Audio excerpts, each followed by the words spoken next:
Here comes to the pearls and tricks of COG treatment of the nose.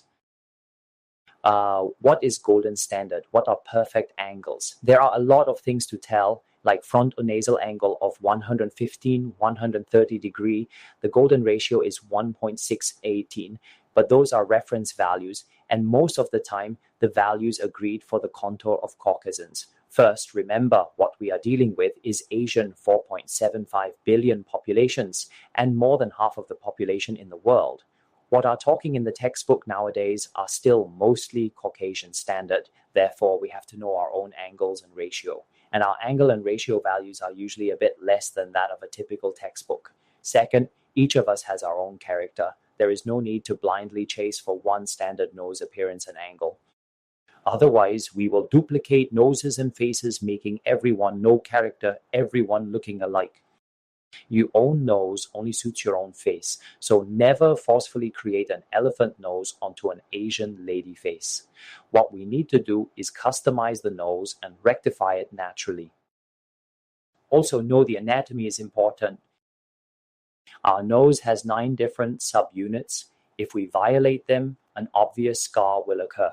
This is important when choosing your insertion point, and more importantly, when surgically removing a problematic thread after an unsatisfactory insertion. However, this is beyond the scope of today's discussion. We can talk about it in another session if you'd like. The best approach is to know the proper techniques and avoid incorrect thread insertion altogether. In 99% of cases, thread insertion should be at the tip of the nose. Remember, the nose tip has 2 defining points, the upper and lower TDP. We need to reconstruct these TDPs using the inserted threads and avoid creating a single protruding tip at the very center, as shown in this diagram. When performing a COG thread treatment for the nose, understanding skin thickness variation is crucial. The dorsal skin is thinner at the radix and keystone, while the tip and columella have thicker skin. When inserting threads from the tip, it is essential to direct them downward towards the bone as they ascend.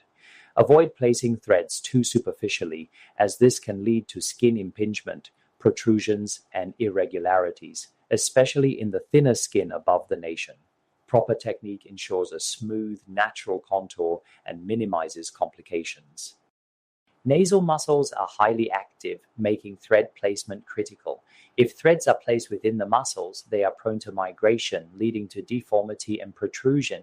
To ensure stability and optimal results, threads must be inserted into the periosteal and perichondral layers. This principle aligns with traditional rhinoplasty, where prostheses are also placed in these layers for long-term support and structural integrity. Proper placement helps maintain a natural and refined nasal contour while minimizing complications.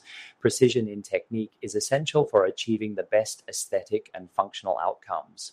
Placing threads below the muscle layer follows the same anatomical approach as traditional prosthetic rhinoplasty surgery. Therefore, we should adhere to the proven techniques established by previous people. For safety and vascular considerations, when performing COG thread treatment on the nasal dorsum and sidewall, understanding the vascular anatomy is crucial. The nose has a rich blood supply.